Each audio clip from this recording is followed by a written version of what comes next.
ওই ঠ্যাং ভাঙ্গে তোর হাতে ধরাই দিমু।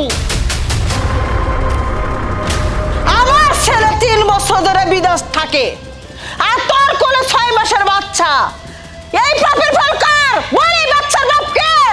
আম্মা, আমার এটা আপনারই নাতনি, এটা আপনার ছেলের আর আমার বাচ্চা। অসম্ভব! আমার ছেলে 3 বছর ধরে বিদেশ থাকে, হাওয়ায় উড়ে এসে কি তোর লগে বাসর করে বাচ্চা দিয়ে গেছে? তুই কবি আমি বিচার করব? আম্মা, আপনি মাথা গরম করবেন না, আমি যা বলছি ঠিকই বলছি, এটা আপনাদেরই নাতনি। প্লিজ আম্মা, এই ঠান্ডার মধ্যে আমাদের কিভাবে দাঁড় করিয়ে রাখবেন না, আমাদেরকে ভেতরে যেতে দিন। ছোট লোকের বাচ্চা আমার মুখে মুখে তরতর করে হচ্ছে। তোকে বলছি পাপের ফল নিয়ে এই বাড়ি থেকে বাইরে হয়ে যা। ওই পাপের ফল নিয়ে আমার বাড়িতে ঢুকবি না। আম্মা, আম্মা আপনি এমন করবেন না। আমি এই বাড়ি থেকে কোথায় যাব বলুন? এটা তো আপনাদেরই বংশধর, আমাকে এই বাড়িতে থাকতে দিন, ভেতরে যেতে দিন। ও শিট! বুঝতে পেরেছি, সোজা আঙ্গুলে গিয়ে উঠবে না, আঙ্গুলটা বেঁকা করতে হবে।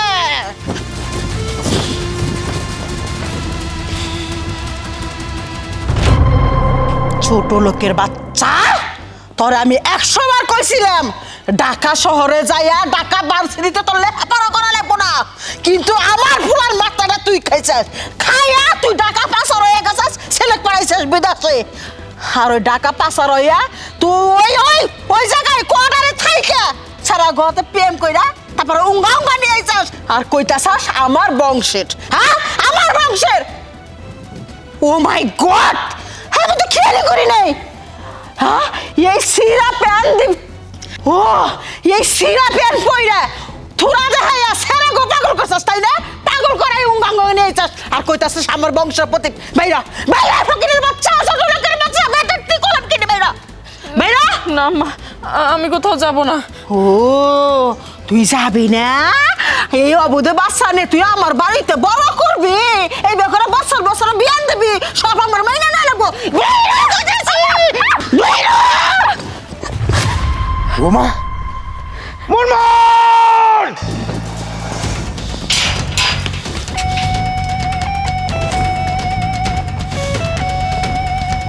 তোর এত বড় সাহস কি করে হয়?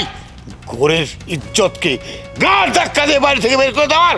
ঘরের ইজ্জত যখন ইজ্জত থাকে না তখন তারে কি করা উচিত? তখন লাইটে গাড় দই করে বাই করে দেওয়া উচিত। চুপ!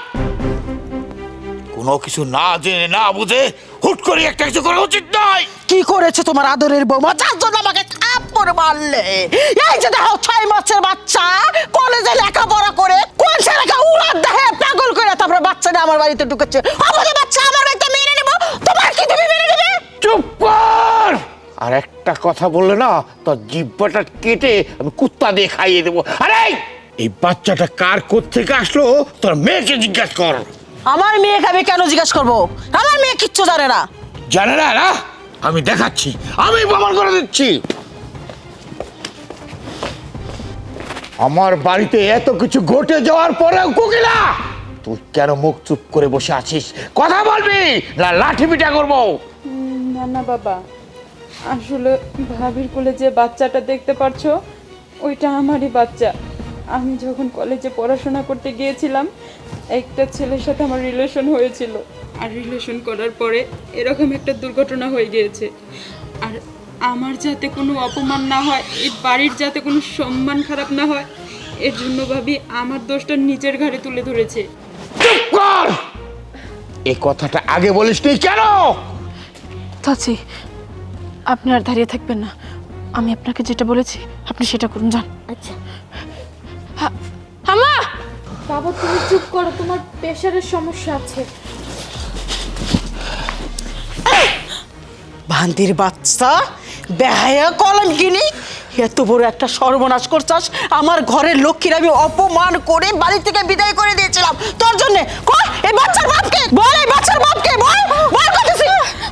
কোকিলাকে আপনি কিছু বলবেন না, এভাবে চিল্লাচিল্লি করলে তো কোনো সমাধান হবে না। আমার তো মান সম্মান সবকিছু গেছে গা। সমাজের মানুষ যখন জানাজানা হয়ে যাবে একঘর করে দিবে, কোথায় কি করবো আমরা? আস্তে, আমরা ওরা ছোট মানুষ, আবেগের বশে পড়ে একটা ভুল করেই ফেলেছে। চিল্লাচিল্লি করলে তো কিছু হবে না, তাই না? ঠিক এই ভয়ে আমি কোকিলার দোষটা আমার ঘাড়ে নিয়েছিলাম। মান সম্মান গেলে যেন আমার যায়, আঙুল তুলে কথা বললে যেন মানুষ আমার দিকে আঙুল তুলে। কোকিলার মান সম্মান, এই সংসারের মান সম্মান যেন না যায়। কিন্তু আপনারা যেভাবে চিৎকার করছেন এগুলো তো বাইরের মানুষ জেনে যাবে আম্মা। চুপ করুন, ওরা বাচ্চা মানুষ, একটা ভুল করে ফেলেছে। ওই ছেলে আর কোকিলা দুজনকে অনেক বেশি ভালোবাসে আম্মা। এই বাচ্চাটার তো কোনো দোষ নেই, যেহেতু একটা অঘটন ঘটেই গিয়েছে। এখন ওদেরকে বিয়ে দিয়ে দিন, বিয়ে দিয়ে ঢাকায় পাঠিয়ে দিন। 2-3 বছর পর ওরা চলে আসবে, কেউ কিছু বুঝতেই পারবে না। বাচ্চার বয়স কত, কিভাবে কি, এত ডিটেলস তো মানুষ জিজ্ঞাসা করবে না। যাই করতে হবে ঠান্ডা মাথায় করতে হবে। আর তাছাড়া আমি ছেলের খোঁজ নিয়েছি, ছেলে অনেক ভালো বংশের ছেলে, ছেলে কোকিলাকে অনেক বেশি ভালোবাসে। এতদিন অবশ্য ছেলেটা চুপচাপ ছিল ভয়ের কারণেই, যে আপনারা হয়তো মেনে নেবেন না বা জানাজানি হয়ে গেলে কি হবে, কিন্তু ছেলে কিন্তু অনেক ভালো আম্মা। আমি খবর পাঠিয়েছি, ছেলে আসছে, ছেলে আসলে আজকে দিনের মধ্যে ওদেরকে বিয়ে দিয়ে দিবেন। দেখেছিস দেখেছিস? আরে মানুষ কাকে বলে দেখ, দেখেছিস কই? 40 তো বয়স অমর করেছিস, এখনো তোকে তুই শিখতে পারলি না। এখন পুত্রবধূর কাছ থেকে শিখে নেয়। এত সুন্দর পুত্রবধূকে তুই গাল ধাক্কা দিয়ে বাইরে থেকে বের করে দিয়েছিলি। আর এই পুত্রবধূ আমার বাড়ির ইজ্জত, আমার ইজ্জত, বংশের ইজ্জত, আমার মেয়ের ইজ্জত ধরে রাখার জন্য একটা মাত্র ভুল করেছে, সেটা হলো তোদের কাউকে বলে নাই। আর তুই না জেনে না বুঝে তাকে গাল ধাক্কা দিয়ে বের করে দিয়েছিলি। বাবা, বাবা আপনি মাথা গরম করবেন না, আমি আছি তো, সব কিছু ঠিক হয়ে যাবে। ওই তো ছেলে আসছে আম্মা। ছেলের সাথে কিন্তু খারাপ ব্যবহার করবেন না, আপনি ভুলে যাবেন না আপনি কিন্তু মেয়ের মা। ছেলে আসুক, আমি দেখছি সবটা।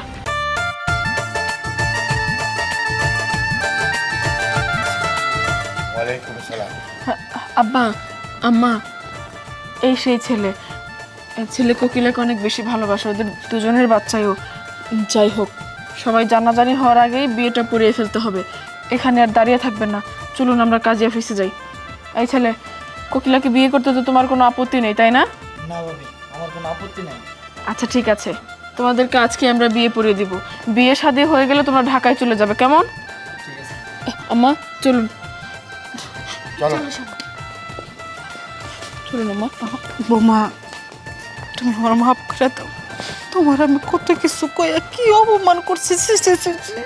ও বাবা, আমি আর ভুল করবো না। আম্মা আমি বুঝতে পেরেছি, আপনার জায়গা থেকে দেখলে আমি তো সত্যি অপরাধী ছিলাম, আপনি তো আর সবটা জানতেন না। যাই হোক, এখন কথা বলে সময় নষ্ট করা যাবে না, ওদের বিয়েটা দিতে হবে। চলুন চলুন তুমি এত ভালো বৌমা, আল্লাহ গো। চলুন।